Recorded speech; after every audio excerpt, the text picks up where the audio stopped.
तो जैसे कि टाटा कैपिटल के आईपीओ का हमें इंतजार था, आईपीओ मार्केट में आ चुका है, पर उतनी खुशी इन्वेस्टर्स के चेहरे पे देखने को नहीं मिल रही है, क्योंकि जीएमपी नहीं है ना भाई। मतलब वही बात है, जीएमपी काफी ज्यादा गिर चुका है, सारी चीजें हम समझेंगे।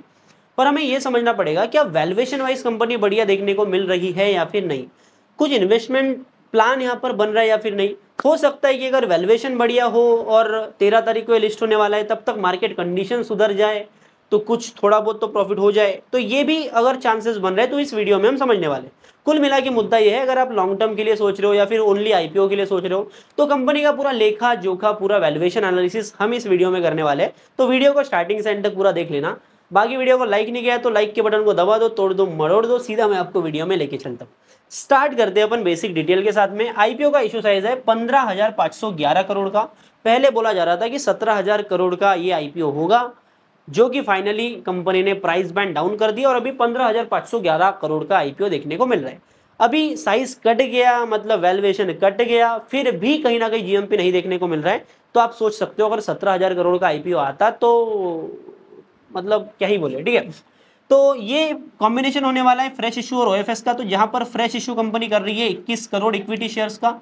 अमाउंट की मैं बात करूं तो यहाँ पर टोटल 6,846 करोड़ रुपए का कंपनी फ्रेश इशू कर रही है, जिससे कि कंपनी अपने टीयर 1 कैपिटल लेंडिंग को बढ़ाने के लिए यहाँ पर पैसा इन्वेस्ट करेगी।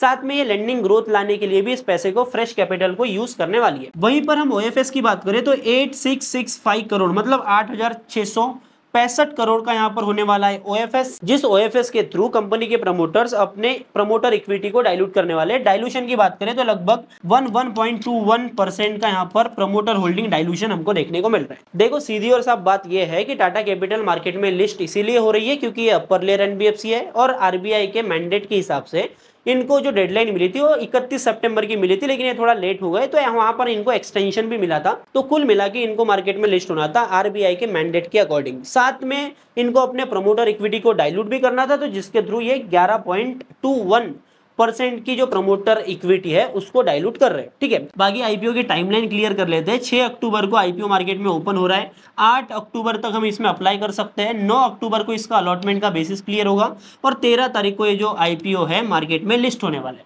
बाकी प्राइस बैंड की बात कर लेते हैं तो प्राइस बैंड कंपनी ने रखा है 310 रुपए से 326 रुपए पर शेयर का, मतलब 326 रुपए के भाव पर हमें टाटा कैपिटल का जो आईपीओ है वो अलॉट होने वाला है। देखो इन्होंने राइट इशू किया था 343 रुपीज पर शेयर के भाव पर, तो उसके हिसाब से हम एस्टिमेट कर रहे थे कि प्राइस बैंड बड़ा देखने को मिलेगा, जिसके कारण यहाँ पर कहीं ना कहीं इनका जो आईपीओ का साइज है वो 17,000 करोड़ का आएगा। पर वैल्यूएशन इन्होंने काटी, जो कि इन्वेस्टर्स के पर्सपेक्टिव से, मैं उन इन्वेस्टर्स की बात कर रहा हूँ जिनके पास में इसके अनलिस्टेड शेयर नहीं है, उन इन्वेस्टर्स के हिसाब से ये थोड़ी चीज बढ़िया देखने को मिल रही है। तो वैल्यूएशन कटने के बाद में कितना अट्रैक्टिव हुआ है वैल्यूएशन वो भी समझेंगे और पीयर्स के साथ में भी हम कंपेयर करेंगे, ठीक है। तो सबसे पहले तो अपन कंपनी के बिजनेस को डिकोड करेंगे, जैसे कि हम हर वीडियो में करते हैं। तो ऑफिशियल वेबसाइट के ऊपर मैं आ चुका हूँ, तो कंपनी के बिजनेस सेगमेंट्स को पहले तो समझ लेते हैं। देखो यहाँ पर आप देख सकते हो पर्सनल लोन, मतलब कंज्यूमर फाइनेंस कंपनी करती है, साथ में कॉर्पोरेट फाइनेंस भी करती है, एमएसएमई को भी लोन प्रोवाइड करती है। साथ में इनका इन्वेस्टमेंट बैंकिंग का भी बिजनेस है, जो कि कंपेरेटिवली लोन वाले बिजनेस से छोटा है। साथ में वेल्थ मैनेजमेंट भी कंपनी करती है। थोड़ा और बाइफरगेट करते हैं इनके लोन्स को, तो पर्सनल लोन देते हैं, लोन अगेंस्ट प्रॉपर्टी भी देते हैं, यूज्ड कार लोन भी देते हैं, साथ में होम लोन देते हैं, बिजनेस लोन देते हैं और टू व्हीलर मतलब व्हीकल फाइनेंस भी कंपनी करती है। कंपनी के ओवरऑल लोन बुक की बात करें तो 2,21,000 करोड़ का इनका टोटल लोन बुक देखने को मिल रही है। मतलब लोन बुक जो असेट अंडर मैनेजमेंट है, एयूएम है, वो काफी ज्यादा तगड़ा अभी के टाइम पर देखने को मिल रहा है। इसको थोड़ा ना अपन बाइफरगेट करते हैं तो यहाँ पर आपको रिटेल फाइनेंस देखने को मिल रहा है 61.9%, मतलब ओवरऑल इनके लोन बुक का जो 61.9% जो लोन्स है ना वो रिटेल फाइनेंस लोन्स है। वहीं पर एसएमई की बात करें, स्मॉल एंड मीडियम एंटरप्राइजेस की बात करें तो लगभग 26% आता है टोटल लोन बुक का। वहीं पर कॉर्पोरेट की बात करें तो कॉर्पोरेट का जो पोर्शन है कंपनी का छोटा है, कंपैरेटिवली छोटा है, लगभग 12% है इनके लोन बुक का। वहीं पर अनसिक्योर्ड लोन की बात करें तो लगभग ओवरऑल इनके लोन बुक का 20% जो लोन ये प्रोवाइड करते हैं वो अनसिक्योर्ड है, मतलब लगभग आपका 80% जो लोन प्रोवाइड कर रहे हैं वो सिक्योर्ड है, जो कि किसी भी एनबीएफसी के लिए बढ़िया ही देखने को मिल रहा है। तो हमने कंपनी के बिजनेस को तो डिकोड कर लिया, अभी फाइनेंशियल देख लेते हैं, जिससे अपन कंपनी के वैल्यूएशन का भी पता लगाएंगे, ठीक है। तो 2023 से 2025 तक का डेटा हमारे पास में। कंपनी के रेवेन्यू ग्रोथ पहले समझते हैं। 13,000 करोड़ के रेवेन्यू था इनका 2023 में। 18,000 करोड़ पहुंचे और सीधा 28,000 करोड़। यहां पर ग्रोथ की मैं बात करूं तो ये एक साल के अंदर लगभग 56% की इन्होंने रेवेन्यू ग्रोथ दिखाई है। और जो कंपनी वैल्यूएशन मांग रही है ना कि भाई हमें ये दे दो, इतना वैल्यूएशन दे दो, लगभग 1,38,000 करोड़ की मार्केट कैप दे दो, वो बोल रहे कि भाई हमने 56% की यहां per year on year basis पर फाड़ दिया है, रेवेन्यू ग्रोथ दिखाई है, इसलिए हमें वैल्यूएशन चाहिए।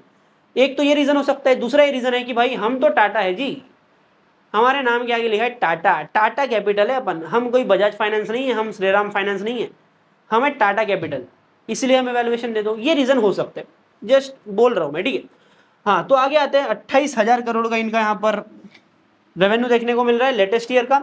पैट की बात करते हैं, लगभग 2900 करोड़ का, मतलब लगभग 3,000 करोड़ का इन्होंने प्रॉफिट किया था 2023 में। 2024 में 3300 करोड़ पहुंचे, 2024 में 3600 करोड़ ये पहुंचे। बाकी कंपनी के मार्केट कैप की बात करें, कंपनी का जो पर शेयर का प्राइस है वो है 326 रुपए पर शेयर का। मार्केट कैप इनकी निकल के आ रही है 138,383, मतलब 1,38,383 करोड़ की इनकी मार्केट कैपिटलाइजेशन निकल के आ रही है। सीधा सीधा इसको डिवाइड कर लेते हैं तो इनका प्राइस टू अर्निंग का जो रेशियो निकल के आ रहा है ना, वो आ रहा है 37 का। अभी हमारे पास में पी रेशियो देखने को मिल गया, हमारे पास में रेवेन्यू ग्रोथ देखने को मिल गई, तो हम इनका मार्केट कैप टू सेल्स का रेशियो भी निकाल देंगे। तो इनका मार्केट कैप टू सेल्स का जो रेशियो निकल के आता है लगभग 4.5 का हमको देखने को मिल रहा है। तो हम इन बेसिस पर कंपनी को इनके पीयर्स के साथ में कंपेयर कर सकते हैं। साथ में हम ईयर ऑन ईयर बेसिस पर जो प्रॉफिट ग्रोथ देखने को मिल रही है ना, वो भी समझ लेते हैं। 3300 से यहाँ पर ये 3600 गए, मतलब लगभग 300 करोड़ का यहाँ पर इन्होंने प्लस किया। तो लगा लो 3300 के बेस पर 300 करोड़ प्लस हो रहे हैं, मतलब आपका हो जाएगा लगभग 9% का यहाँ per year on year basis पर प्रॉफिट्स में हमको ग्रोथ देखने को मिली है। तो अभी अपन सीधा आते हैं कंपनी के पीयर कंपैरिजन के ऊपर, उसके बाद में हम जीएमपी भी समझेंगे और पॉसिबिलिटीज क्या क्या हो सकती है वो भी बात करेंगे। देखो, मैं पॉसिबिलिटीज की बात कर रहा हूँ क्योंकि भाई मैं जो बोलूंगा वो होगा ऐसा जरूरी नहीं है। मैंने तो बोला था कि 143 का राइट इशू है, लॉजिकली तो सही था ना कि राइट इशू जनरली कम भाव में होता है, तो जो इक्विटी लोगों को देगा टाटा कैपिटल वो राइट इशू के प्राइस के ऊपर देगा या फिर एटलीस्ट राइट इशू पे ही दे देगा। तो हम एस्टिमेट कर रहे थे कि भाई 343 रुपए का पर शेयर आएगा, लेकिन पर शेयर आ गया 326 रुपए का। तो हम एनालाइज कर सकते हैं, डिसाइड नहीं कर सकते, मतलब डिक्लेयर नहीं कर सकते कि यही होगा। ठीक है, आगे बढ़ते हैं।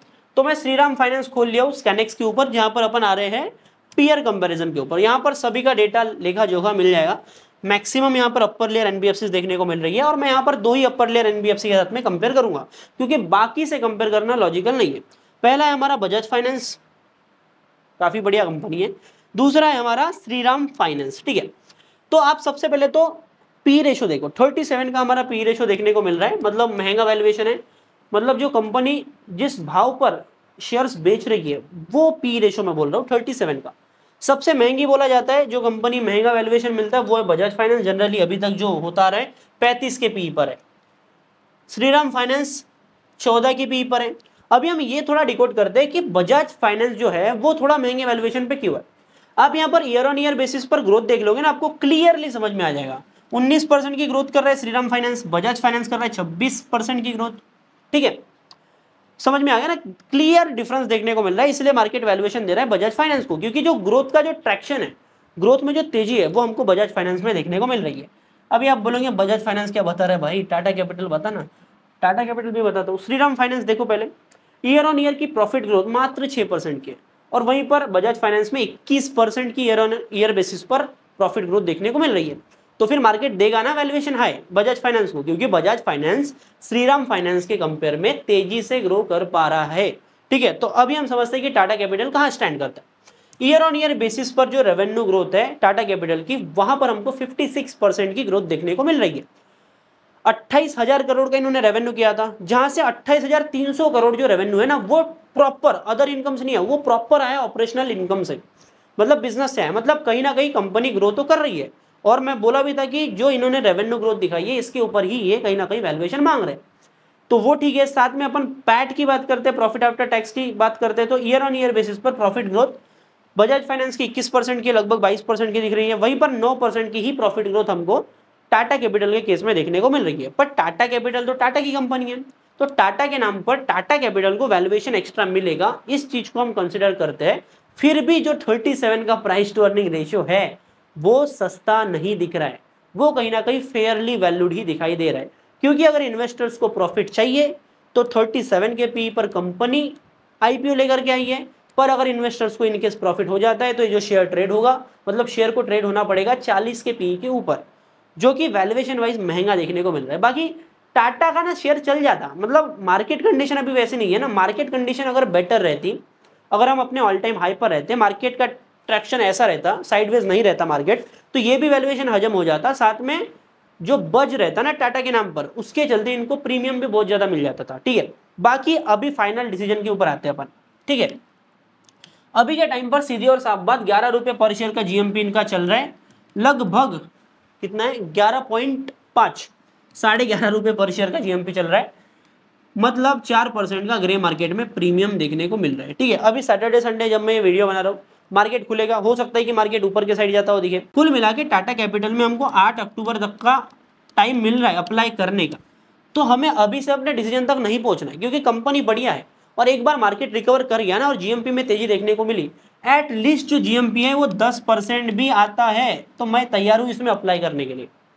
ठीक है, अब एक और अलग व्यू पॉइंट मैं आपको देता हूं, अगर आप ओनली आईपीओ के गेन्स के पर्सपेक्टिव से आ रहे हो ना, तो जब तक क्यूआईबी का सब्सक्रिप्शन नहीं आता तब तक रुक जाओ, क्योंकि मैं आपको ये नहीं बताऊंगा कि अप्लाई करना है नहीं करना है, पर जो डेटा आएगा ना मैं उसको इंटरप्रेट करके दे सकता हूं कि कितनी डिमांड एक्चुअल में आ रही है, तो हम उस चीज को समझेंगे लास्ट आईपीओ वाले दिन, मतलब लास्ट वाले दिन मैं आपको इन्फॉर्म कर दूंगा, टेलीग्राम चैनल पे भी कर दूंगा, तो आप ज्वाइन कर सकते हो, डिस्क्रिप्शन में लिंक डाल दिया हो। ठीक है, तो कुल मिला के ये है कि अभी तक हमें फाइनल डिसीजन तक नहीं पहुंचना है, हो सकता है कि 8 तारीख तक मार्केट रिकवर कर जाए, या फिर मार्केट में उतनी स्ट्रेंथ दिखे, या फिर क्यूआईबी का उतना इंटरेस्ट दिखे टाटा कैपिटल में, जो कि दिखेगा, तो उस टाइम पर हम डिसाइड कर सकते हैं कि कहीं ना कहीं हमको बेटर चीज देखने को मिल सकती है लिस्टिंग गेन के पर्सपेक्टिव से।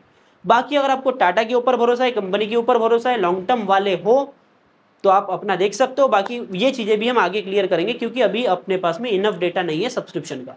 तो आई होप आपको वीडियो अच्छा लगा होगा, एनालिसिस अच्छी लगी होंगी। वीडियो अगर अच्छा लगा तो वीडियो को लाइक जरूर करना, एक प्यारा सा कमेंट बॉक्स में लिख सकते हो।